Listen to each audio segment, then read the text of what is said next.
ये 1945 था जब जापान पर अमेरिका ने 2 परमाणु बम गिराए थे।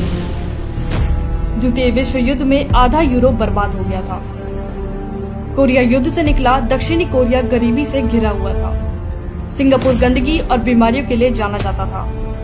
चीन में अकाल जैसी स्थिति थी, तो इजराइल तो बना ही 1948 में था। लेकिन आज ये सारे देश संपन्न और विकसित हैं। जापान जर्मनी उठ खड़े हुए, कोरिया ने डिजिटल क्रांति कर दी, सिंगापुर में दुनिया आज हॉलिडे मनाने जाती है, चीन आज विश्व की फैक्ट्री बन चुका है, इजराइल की ताकत का लोहा आज दुनिया मानती है। इतने सालों में दुनिया कहीं से कहीं पहुंच गई, लेकिन भारत कछुए की रफ्तार से आगे बढ़ा। एक परिवार भारत की क्षमता और संभावनाओं को डसता रहा। नेहरूवादी समाजवाद की वजह से 1950 से 1990 तक भारत की जीडीपी की विकास दर सिर्फ 3.5% रही, जिसको हिंदू विकास दर कहकर सेक्युलरों ने मजाक उड़ाया। ये कांग्रेस की दी हुई गरीबी ही थी, जिसकी वजह से देखते ही देखते देश में 100 से ज्यादा जिले नक्सल प्रभावित हो गए। नॉर्थ ईस्ट में अलगाववाद की आग भड़कने लगी और धारा 370 ने जम्मू और कश्मीर के विकास को रोक कर रख दिया। लेकिन जैसे हर रात के बाद सूर्योदय होता है, ऐसे ही भारत का सूर्योदय 2014 में हुआ।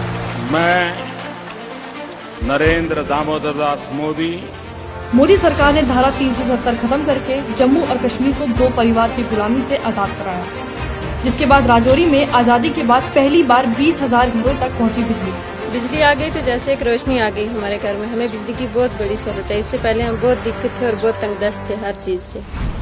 3000 मीटर की ऊंचाई पर विश्व की सबसे लंबी सुरंग अटल सुरंग बनकर तैयार, जिसकी वजह से मनाली से लेह के बीच की दूरी 46 किलोमीटर तक हो जाएगी कम। लद्दाख में बनने जा रहा है पहला केंद्रीय विश्वविद्यालय, जो देश का पहला बोर्ड अध्ययन केंद्र होगा। माननीय प्रधानमंत्री जी ने जब घोषित किया कि लद्दाख को सेंट्रल यूनिवर्सिटी दिया जाएगा, तो ये बहुत खुशी की बात है। लद्दाख में बिजली समस्या खत्म करने के लिए 120 करोड़ रुपए की परियोजना शुरू।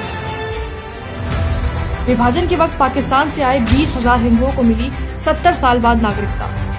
70 साल से सफाई का काम करने को मजबूर 10,000 सफाई कर्मचारियों को भी मिली देश की नागरिकता। पिछले 1 वर्ष में 10,000 लोगों को मिली जम्मू और कश्मीर में सरकारी नौकरी। आज तो हमें खुशी की बात है कि हमारे को नागरिकता मिल रही है। यहाँ आया सुकून से नींद आ रही है। धन्यवाद हो रही है इधर की सरकार की और मोदी साहब की। कश्मीरी पंडितों के लिए भी सरकारी नौकरियों में की गई आरक्षण की व्यवस्था। नक्सल क्षेत्र, मोदी सरकार में कम हुआ लाल आतंक का दायरा। 4 सालों में 44 जिले हुए नक्सल मुक्त, करीब 50% तक कम हुई नक्सली हिंसा। नक्सली प्रभावित क्षेत्रों से आने वाले 1200 युवा भारतीय एयरफोर्स में हुए चयनित। नक्सल प्रभावित क्षेत्रों में मोदी सरकार ने बनाई 5000 किलोमीटर सड़क। नक्सलियों के गढ़ माने जाने वाले बस्तर और अंतागढ़ तक पहली बार पहुंची ट्रेन। छत्तीसगढ़ के धुर नक्सली गांव पामेड़ तक आजादी के 70 साल बाद पहुंची बिजली। और अगर बात करें नॉर्थ ईस्ट की, तो 70 साल तक अनदेखी सहने के बाद आज भारत का नॉर्थ ईस्ट देश की प्रगति से कंधा मिलाकर चल रहा है।